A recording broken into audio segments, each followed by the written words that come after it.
Salut Plume, bienvenue sur le podcast. Merci. Tu connais le principe, on brise tout de suite la glace avec un tu préfères. Alors tu préfères partager ton foyer avec un chien ou avec un enfant? Ah ouais d'accord, tu plaisantes pas du tout sur le dilemme. Je sais, bon courage.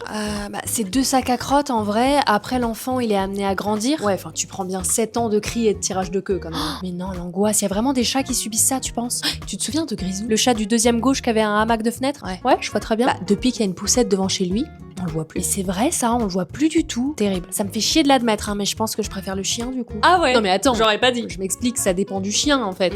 Tu me mets avec un teckel, ouais, je devrais pouvoir lui mettre 2-3 coups de pression pour me faire respecter, tu vois. Ouais, carrément. Maintenant, si c'est un labrador tout fou qui pue là, je pense que je prends l'enfant, parce que tu le griffes un peu, en vrai il t'approche plus le gamin. Donc tu mises plutôt sur la violence. Évidemment. T'as toujours été chat unique du coup? C'est ça.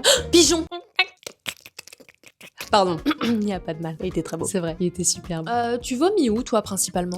Sur le tapis. Enfin, les matières textiles, de manière générale, je trouve que ça réceptionne mieux mon vomi, tu vois. Ouais, pareil. C'est trop étrange de vomir sur du carrelage, tu sais, je trouve que ça s'imprègne pas. Mais oui, c'est pas... Ouais, non, j'aime pas. Tu sais que j'ai des vomis de plusieurs semaines qui ont toujours pas été retrouvés. Arrête. Mais je te jure, il y a un coin du tapis sous le canapé, je vomis tout le temps, il capte rien.